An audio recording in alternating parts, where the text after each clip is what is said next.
All right, so our next two speakers are going to be talking about their own personal experiences as females on the spectrum. The first is Dr. Heather Brown. She is an assistant professor in the Department of Education Psychology at the University of Alberta. Her research focuses on examining what it means to thrive for individuals on the spectrum, as Dr. Nicholas had referred to this morning. Her research is poised to empower individuals with autism to be more self-confident in their neurodiversity and develop a better understanding of the factors and supports that most aid their ability to thrive. Please join me in welcoming Dr. Heather Brown to the stage.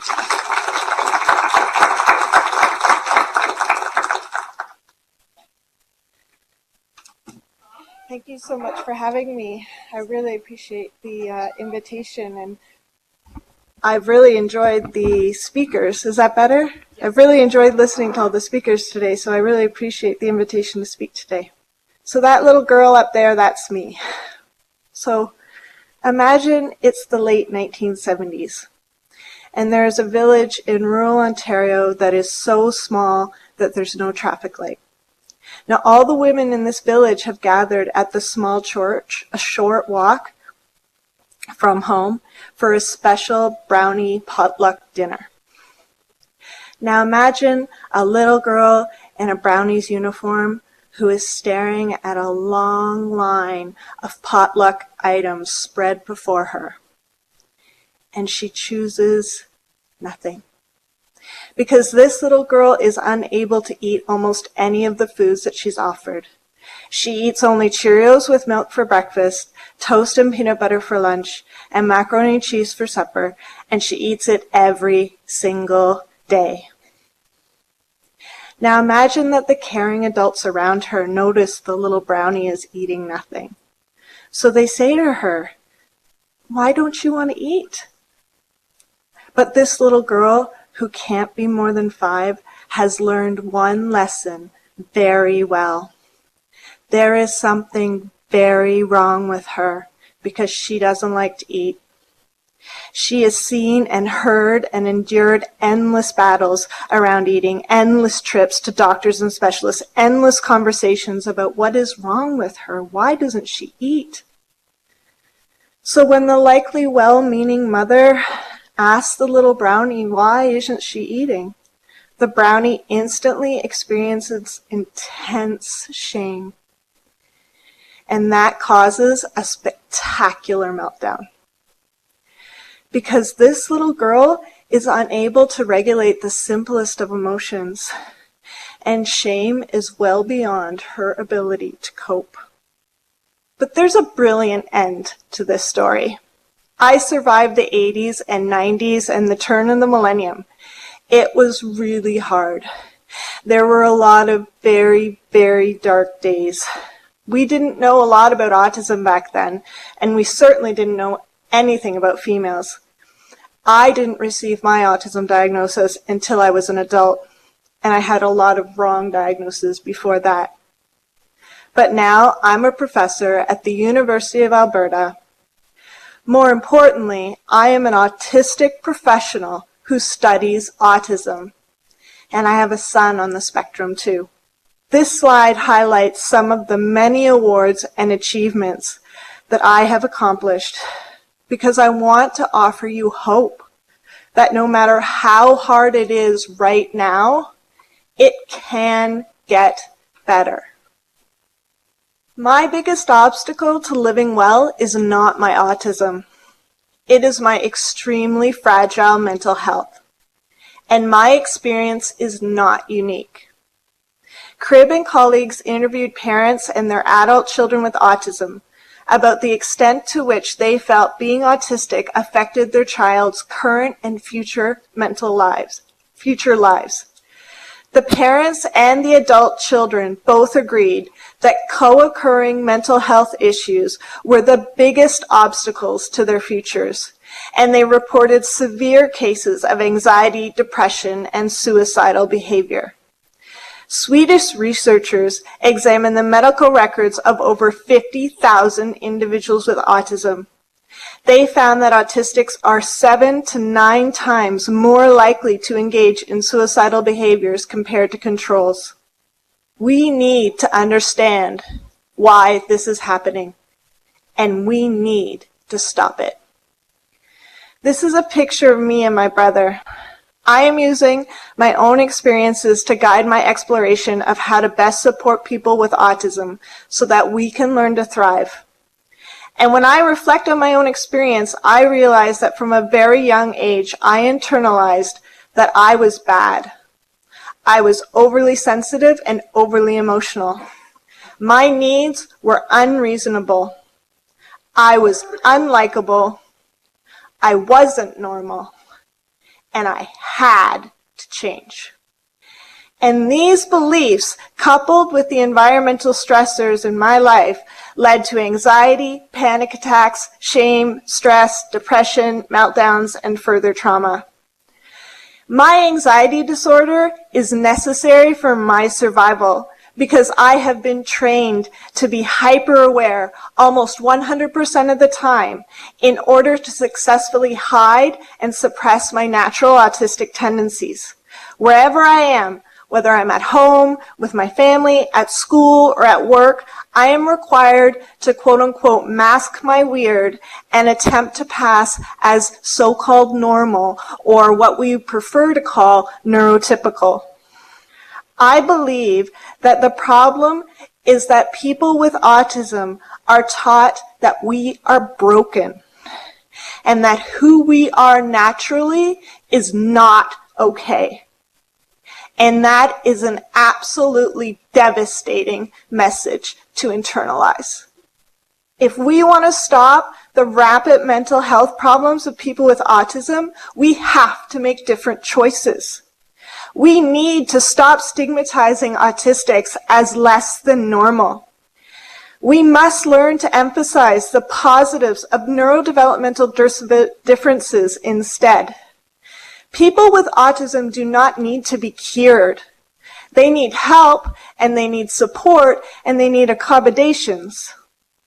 We also have to stop pretending that there's some perfectly normal brain locked up somewhere that we can use to compare all other brains to, because there is no standard brain.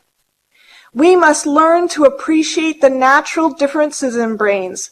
In other words, we must adopt the principles of neurodiversity. The principles of neurodiversity state that neurological diversity is a natural form of human variation. And all forms of neurological diversity are valuable and should be respected. Just as researchers recognize that biodiversity is necessary to ensure that we have a healthy and sustainable ecosystem, neurodiversity is just as critical to our survival. A growing number of prominent companies have reformed their hiring processes in order to access neurodiverse talent. Among them, a software company named SAP, Hewlett-Packard, Microsoft, and Ford. These companies recognize that neurodiverse talent brings productivity gains, quality improvements, and innovation. Because neurodiverse people are wired differently from neurotypical people, we often bring new perspectives to a company's efforts. The simple truth is that my brain works differently than a neurotypical or so-called normal brain in terms of its anatomy, its functioning, and its connectivity. As a result, neurodiverse people perceive and experience the world fundamentally differently than neurotypical people. What this means is that if I did not have an autistic brain, the person I am would not exist. When we consider how to best help people with autism, we need to refocus our interventions on supporting, developing, and celebrating the child's strengths, instead of trying to teach us to act as neurotypical as possible. We will never be neurotypical, So if that is the treatment goal, I will always fail. Think of it like this. Using the principles of applied behavioral analysis, you could teach your cat to swim. But a cat who can swim is still a cat. It will never be a dog. In the same way, people with autism can learn to mask our autistic traits, we can learn neurotypical social rules, and at times we can even appear so-called normal. But we will always be autistic. So the treatment goal has to be, how do we best support the child with autism to grow up to be a neurodiverse adult who can flourish? So how do we support children to grow up and thrive? I have 3 recommendations. First, it will help us immensely if you can explain the often completely arbitrary social rules that seem to govern every social encounter. And equally important, we need you to convince us why following these social rules is important, or it matters. But we need you to recognize that these social rules are not important to us, and to respect our perspective as well. I am more often focused on being authentic and accurate than I am on acting in ways that are deemed socially appropriate by people who are neurotypical. And my perspective is equally valid. While it is necessary for us to learn the many skills that we need to function successfully in this world, it's also very important to remember that it is not the autistic child's responsibility to learn to live like a neurotypical. Second, to truly know a person with autism, you must know our special interest areas. It is not enough to just acknowledge that intense special interests are important to us. We define ourselves by our special interests. After our family, our special interests are the most important things in our lives. It is also really important to point out here that society loves to pathologize the special interests of people with autism. Because if my special interest was the Oilers, not one person would bat a single eye. But when I was in high school and undergrad, my intense special interest was General Hospital. I used a VCR to record each day while I was at school, and I would watch it when I got home. I collected pictures of my favorite characters, like Brenda and Sunny, who are pictured here, and I would paste them all of these pictures into various scrapbooks. When Brenda wore an outfit that I particularly admired, I had my mother-in-law, who was a seamstress, recreate the outfit for me. I even traveled to Walt Disney World in Florida one summer to attend the ABC Super Soap Weekend, and I waited in line for hours to get Brenda's photograph.